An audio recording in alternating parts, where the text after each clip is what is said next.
Það er Rio Tinto Alcan sem færir þér kryddsíldina.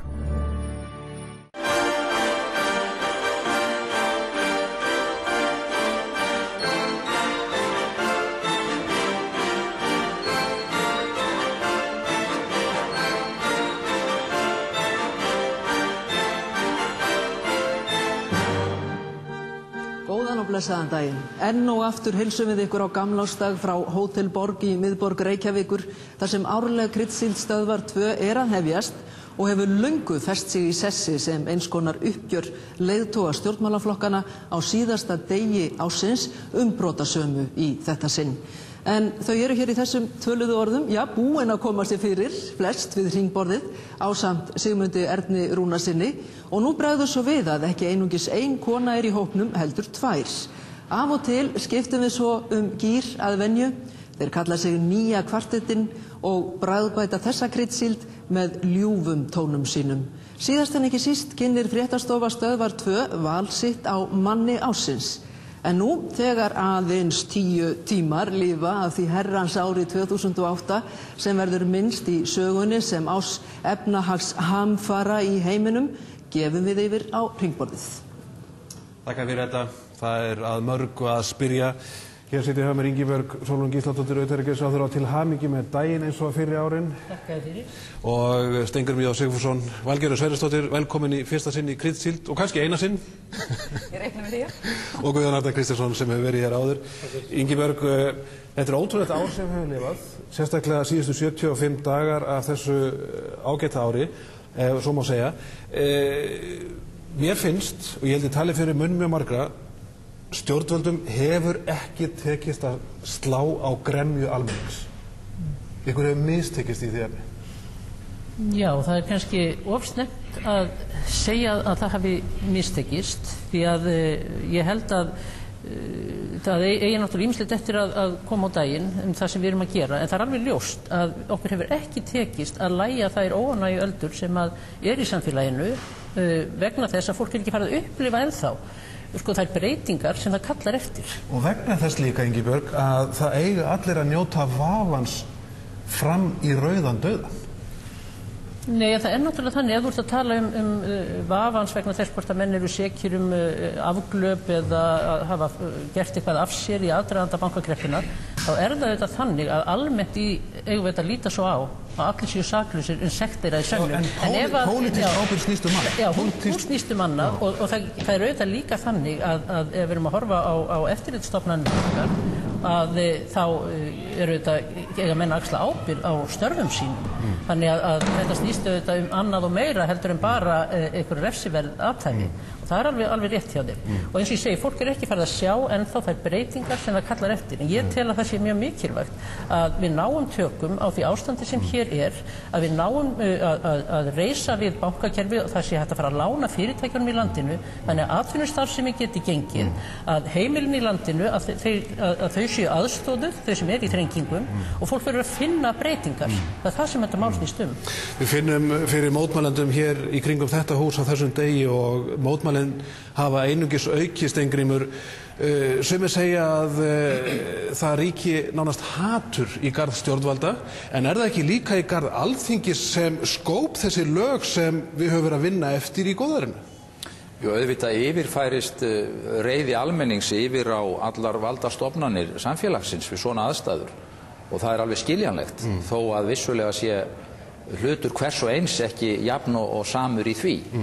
Það fer dálítið í taugarnar á mér þegar reynt er að stilla þessu þannig upp að allir stjórnmálamenn og allir stjórnmálaflokkar séu samsekir og samábyrgir. En tökum bara Alþingi. Alþingi skóp þetta lag og umhverfi sem við höfum verið að vinna eftir og þessi svokölluðu auðkýfingar bjuggu til sinn gróða samkvæmt lögum og regluverki Alþingis. Alþingi gerði það vissulega, en leið er það almennt viðurkennd staðreynd því miður á Íslandi að Alþingi er veikt, að löggjafarþingið er veikt gagnvart framkvæmdarvaldinu. Hér hafa setið sterkar meiri hlutastjórnir sem hafi í raun og veru farið með völdin sem sín eigin og ég held að allt hið samvaxna valdakerfi á Íslandi, ríkisstjórnir bæði núverandi og fyrrverandi, stjórnsýslustofnanir og eftirlitsaðilar og svona leiðtogarnir í fjármála og viðskiptalífinu, fjölmiðlarnir, verði að axla sinn hluta ábyrgðarinnar á því hvernig komið er. Almenningur skynjar það ekki að menn séu í þessu endurmati, en sem komið hefur engin axlað ábyrgð, engin sagt af sér, það eru allir á sömu póstum í aðalatriðum og þeir voru og menn upplifa þetta þannig að við séum sigld í strand og strandkafteinn er á strandstað, segist vera í björgunarstörfunum og jafnvel allir sömu aðilar síðan að vinna úr málunum líka. Þetta bara upplifir fólk sem algjörlega óboðlegt og krafan er að menn axli ábyrgð og að þessi hlutir veri gerðir heiðarlega upp og þar er í mínum huga bara ein góð, lýðræðisleg, lögmætt og friðsamleg aðferð til og hún heitir kosningar. Þannig að ég held að það sé augljóst mál að krafan uppgjör á þessu í gegnum kosningar eins fljótt og aðstæður leyfa, hún á ekkert eftir að gera nema þyngjast. Það eru hafa brotist út átök hérna fyrir utan Hótel Borg og það má lesa úr þeim hljóðum sem við heyrum hérna inn í Kvitsíld að þjóðin er ekki alveg á sama hvað er að gerast í þessu samfélagi. Valgerður, má ekki segja að einkavæðing bankana hafi einfaldlega mistekist? Það er fljótlegt að afgreiða málið þannig og ýmsir vilja gera það. En að því að verða að tala hérna lög og reglur að þá eru þetta alþjóðleg lög sem hafa verið sett á Alþingi og sérfræðingur ber saman það að við innleiddum þær tilskipanir sem okkur bar að innleiða og áttum ekki í raun möguleika á því að hafa lög á Íslandi eitthvað allt öðruvísi en í öðrum löndum Evrópu og reyndar er samskonar lagasetning í Bandaríkjunum. Þannig að því leyti til að þá var ekki auðvelt að taka á þessum málum þannig að það gæti leitt til úrbóta. En svo má líka velta því fyrir sér þetta með einkavæðingur sem slíka, það er náttúrulega, hún gengur út á það að selja ríkiseignir og það var, ég er náttúrulega búin að margfara yfir það, ég veit ekki hvað að gera það mikið oftar að það var svo sem allt gert samkvæmt ráðgjöf frá alþjóðlegu fyrirtæki og nú heyrist mér að bankarnir verði seldir aftur, það er ekki þannig að þetta sé eitthvað sem er eitthvað sérstakt íslenskt fyrirbæri. Guðjón Arnar, má ekki segja sem svo eins og Þorvaldur Gylfason hefur bent á að við afhendum bankana í hendur óreyndra bankamanna sem hafði aldrei komið að þessu áður og því fór sem fór. Þetta var ekki dreifðir eignaðild, þetta var til sumir segja útfalina.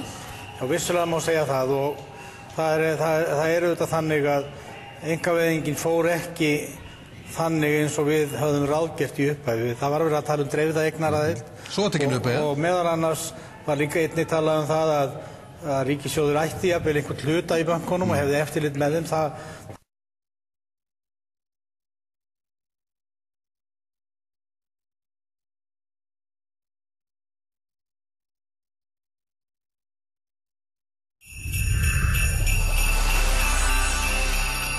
Það var nú eitt sem gekk úr einkavæðingarnefndinni, Steingrímur Ari Arason, vegna þess að hann var mótmælt í vinnubrögðum sem voru umsettar. Og í stað þess að það væri dreifð eignaraðild og í stað þess að það væri tryggt að það kæmi þá hugsanlega erlendir aðilar inn í eignaraðsum bönkum, þá var í rauninni þeir einkavæddir og ákveðnum hópum valdir inn í bankann. Þannig að það var í rauninni urðið til svona kjölfestu eignaraðilar inn í þessum bönkum sem ég held að hafi verið mjög óráðlegt að gera. En þú ert að segja að þetta hafi verið pólitískt klúður? Já, ég hef sagt það áður og segi það enn að það hafi verið það. Þetta hafi ekki verið réttilega þessu staðið og ég held að þarna liggi í rauninni upphafið að margvíslegum mistökum sem gerð hafa verið síðan í þessu fjármálakerfi. Það er rétt að taka fram að Geir H. Haarde er ekki ennþá komið til okkar, hann hefur verið að taka upp. Í þessu þarna sem ég náttúrulega ekki rétt. Já, ég vil bara taka fram að Geir H. Haarde er ekki ennþá komið til okkar. Það er ýmislegt í gangi hér fyrir utan þennan giltasal Hótels Borgar og mikil mótmæli hér í gangi. En Geir H. Haarde hefur verið að taka upp sitt áramótaárboð og er því seint fyrir vikið og við vorum reyndar líka tekin úr sambandi hér fyrir utan, þannig að það er eins og gefur að skilja ýmislegt í gangi hér þegar Íslendingar mótmæla hvað ákafast fyrir utan Hótel Borg á gamlársdegi. En Valgerður, þú vildir nýta ykkur vel? Já, kannski ekki nýta við en bara, ég veit ekki hvað við eigum að vera að eyða miklum tíma í þetta vegna þess að þetta er eitthvað sem verður rannsakað. Það er komin nefnd núna við Alþingi sem fer ofan þetta allt saman og ég kvíði ekki þeirri niðurstöðu sem kemur út úr þeirri rannsókn. Það er mjög mikilvægt að nefnd fari þá þarna aftur til þess tíma þegar bankarnir voru einkavæddir. Enda veit ég ekki betur en að það verði allt rannsakað sem að snýra bankahruni og það lítur að vera ástæða til þess að fara þá alveg aftur í einkavæðinguna. En sko það að það hafi verið afhendingu að ræða og ekki farið að lögum eins og gefur í skinn og svo framvegis, það náttúrulega bara ekki þannig. Það má alveg deila það hvort að það hefði átt að setja hérna einhver lög áður en að farið var út í þessa sölu. En það ekki aðalatrið, það var bara farið af ákveðnum reglum og það var erlent fyrirtæki sem að ráðlagði í hverju einasta skrefi sem tekið var. En ég ætla ekkert að fullyrða neitt meira þetta. Þetta verður bara rannsakað og við skulum bara sjá til hvað kemur út úr því.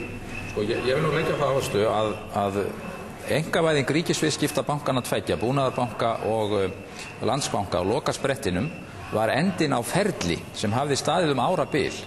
Það hófst með einkavæðingu fjárfestingalánasjóða atvinnuvegana sem síðar runnu inn í þessa banka.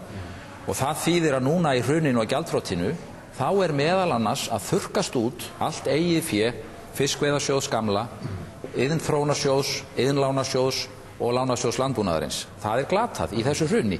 Við áður áttum við þessa öflugu fjárfestingalánasjóði atvinnuvegana sem síðan voru einkavæddir og lentu þarna inn. Ríkisstjórnin sneri við blaðinu fyrir ríkisstjórn, Framsóknar og Sjálfstæðisflokks, hvað varðaði aðferðafræðina í einkavæðingunni. Fyrst var talað að það ætti að vera dreifð eignaraðild. Síðan allt í einu bara snúið blaðinu og fundið upp þetta hugtak kjölfestu af ríkisstjórninni. Ég skal koma með það. Ef ég má klára og svo kemur Framsóknar útgáfan af sögunni. Ég veit alveg hvernig þetta var. Það þannig og það var rætt hérna í þinginu að ef menn öllu í þessa einkavæðingu þá mikilvægt að reyna að gera það þannig að tryggja mjög dreifða eignaraðild. Við fluttum frumvarp við Ögmundur Jónasson að enginn ætti þá að eiga meira en 8% í banka. Og ríkisstjórnin og sérstaklega Sjálfstæðismenn og Morgunblaðið tóku undir þetta framan af. Svo allt í einu snúið í blaðinu og sagt nei, það svo mikilvægt að fá kjölfestu fjárfesti. Og hvað gert? Það ekki bara tekin einn banki og einkavæddur í einhverjum skrefum, heldur 2 í einu. Og þar var komin formúlan að því að aðilar þóknarlegir öðrum stjórnarflokknum gátu fengið 1 banka og aðilar þóknarlegum hinum stjórnarflokknum hinn. Við lögðum á það áherslu og buðum upp á það svona sem eitthvað flöt á málinu að menn létu þá næja að einkavæða 1 banka í einu, að menn færu það sem við kölluðum norska leið, að ríkið trappaði rólega niður eignarhlut sín í bönkunum. Norðmenn lærðu mikið af bankakreppunni 1990 og við hefum getað tekið okkur það til fyrirmyndar hvernig þeir hafa staðið að málum síðan. En nei og nei, ríkisstjórnin fann upp þessa formúlu og gerði þetta svona. Og það eitt af því sem hefur síðan leitt til mikils ófarnaðar. Það engin leið að horfa fram hjá því. Og vegna þess að búið var að einkavæða fjárfestingalánasjóðina og fleiri stofnanir í kringum þetta, þá mistum við þetta allt núna á einu bretti. Þannig að til dæmis atvinnuvegirnir eiga enga fjárfestingalánasjóði til að styðja við bakið á sér í þessum erfiðleikum. Þannig að tapið í raun tilfinnanlegra en ella hefði þurft að vera. Hann bara einfaldlega að segja að bankarnir hafi farið í vitlausar hendur. Sko, mér finnst þetta eiginlega alveg ótrúlegt að hlusta alltaf endalaust á þetta sama, sem að náttúrulega svo margsinnis búið að leiðrétta. Leiðrétta að hlusta á sannleikann. Ég meina, það ekki það, sko, en þetta er bara ekki rétt og ég alltaf að reyna að segja hvernig þetta var. Það var þannig í sambandi við þessa dreifðu eignaraðild sem að ýmsir höfðu áhuga á og hefði mörgulítið verið skynsamleg. Að það var ekki heimilt að setja lög það að hver aðili mætti ekki eiga nema eitthvað ákveðið. Það bara samræmist ekki reglum Evrópusambandsins og þessum tilskipunum sem við innleiddum hér. Það var ekki hægt. Það var allt saman athugað. Nú svo þetta bara að það hefði verið afhent Sjálfstæðisflokknum og svo eitthvað afhent Framsóknarflokknum og svona þess. Það vill svo til að það var auglýst. Það var auglýst að kröfu reyndar okkar Framsóknarmanna eftir áhugasömum aðilum til að kaupa bankana og það gáðu sér fram aðilar og það gáðu sér fram 3 sem að voru hæfir til þess að kaupa banka með við mat fagaðila og síðan farið í þessa vinnu með HSBC sem alþjóðlegt ráðgjafarfyrirtæki og niðurstaðan einfaldlega þessi að Samson kaupir Landsbankann og S-hópurinn og þýski bankin kaupa Búnaðarbankann. Þetta ekki flókið, sko, en það hægt að halda einhverju öðru fram og það hægt að flytja einhver mál í þinginu sem að standast ekki ákvæði EES-samningsins en þau bara ekki samþykkt. Valgerður, fyrirgefðu, það ekkert. Nú aðilar að EES-samkomulaginu líka og... Þeir eru ekki með neinn lögum þá að með enginn eiga nema eitthvað ákvæði. Nei, en ég veit ekki annað en að Norðmenn hafi passa sig á því að eiga hluta í sínum bönkum. Ríkið mátti alveg eiga eitthvað, það er ekki það. En það mátti ekki setja lög það að einhver einn aðili mætti ekki eiga nefn eitthvað ákveðið. Bíddu við, Valgerður, það er í fyrsta lagi þannig að það er ekkert sem hindrar íslenska ríkið að ganga þannig frá málum í frumsölu bankana. Á því höfum við vald að enginn fá að kaupa nema lítinn hlut í byrjun. Í öðru lagi er síðan hægt að ganga frá því í lögum og það stenst allar Evróputilskipanir sem til í heiminum að setja miklar takmarkanir á möguleika þeirra sem komnir með ráðandi hlut í bönkum. Hvað varðar til dæmis atkvæðavægi og annað í þeim dúr. Það kann að vera rétt að það sé ekki strangt ekki heimilt að setja bara 8% mörk við eign einstaks aðila. En leið og aðili er komið með ráðandi hlut, þá þarf hann að tilkynna það ef hann kaupir sig upp fyrir mörkin.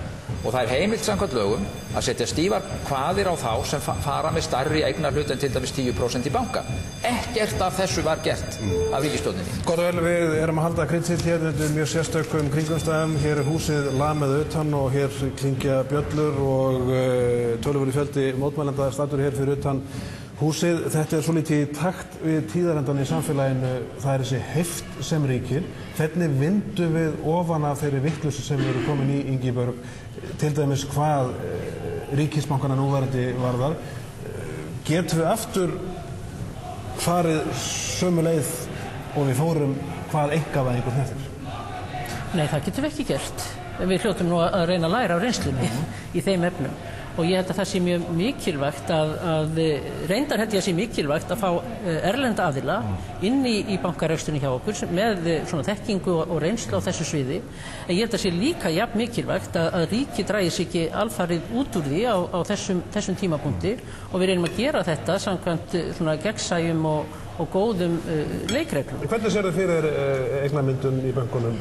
Að ríkið verður þar áfram ríkjandi aðili? Ríkið náttúrulega þarf að einhverju leyti að koma núna inn í það að endurfjármagna þessa banka, en það er auðvitað líka mikilvægt ef að til dæmis erlendir kröfuhafar væru tilbúnir að breyta ykkur af sínum skuldum í hlutafé og koma inn í nýju bankana og taka þátt í endurfjármögnun þeirra.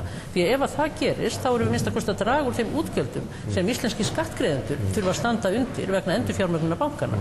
En það er auðvitað mjög mikilvægt að bankarnir geti virkað vegna þess að ef að bankarnir virka ekki og ef að bankarnir geti ekki lánað atvinnufyrirtækjunum í landinu fé til sinna starfsemi, fjárfesting og reksturs, þá eru auðvitað vá fyrir dyrum og þá er líklegt að hér verði atvinnumissir og atvinnuleysi. Svoleiðis að það er mjög mikilvægt. Það er ekkert sem er eins mikilvægt núna við þessar aðstæður eins og bankakerfið okkar virki. En sérðu þeir að til bankana einhverju einn af þeim, einhverju leyti algjörlega í eigu erlendra aðila? Ég tel að það sé alveg hugsanlegt. En við mögum ekki gleyma því í öllu þessu að því það er stundum talað að lítið hafi gerst. Að ég tel að það sé sjálfu sér heilmikil afrek að bankarnir skyldu allir opna strax eftir hrunið, að greiðslukerfin skyldu virka, að fólk gæti nota greiðslukortin sín, að þetta skyldi yfirleitt bara virka eins og það gerði. Og það er auðvitað æri verkefni að fá það til þess að ganga upp. Og gleymum því ekki að það er ekkert mjög margar vikur síðan að þetta fjármálakerfi okkar hrundi. Það var kerfishrun á Íslandi. Og það er auðvitað það að þó vera þetta mikið starfsemi í landinu, það er í sjálfu sér mikið verkefni. Áður við skiptum yfir tónlist, Ingibjörg, af hverju engar hrókeringar í ríkisstjórninni, af hverju hefur enginn axlað, af hverju hefur enginn sagt af sér þegar að við horfum fram á nýtt ár? Já, varðandi hrókeringar í ríkisstjórninni, þá ákváðum við einfaldlega, við fórum yfir þetta, ég og forsætisráðherra, og við ræddum þessi mál og okkar niðurstaða var einfaldlega sú að bíða eftir landsfundi Sjálfstæðisflokksins og sjá hverju framvindi vinda þar og við verðum bara að sjá hvað setur í þeim efnum. Heldur að þjóðin segja ykkur saman? Ég skal ekki það segja. Ég meina við hljótum auðvitað að skipa fólki til verka í ríkisstjórninni og það er mjög erfitt að spyrja þjóðina beint hver á að vera hvar. Það er eitthvað sem er á okkar ábyrgð og við verðum að axla það ábyrgð. Einhver hluti þjóðarinnar er hér fyrir utan Hótel Borg á þessum gamlársdegi að mótmæla eins og fyrir daginn og við heyrum það greinilega að fólki er heitt í hamsi. Öllum að sjálfsögðu frjálst að mótmæla. Ég vek athygli á því að Geir H. Haarde ekki ennþá kominn. Hann hefur verið að taka upp sitt áramóta ávarp eins og Davíð Oddsson gerði nú hér á árum áður og kom alltaf of seint í kryddsíldina.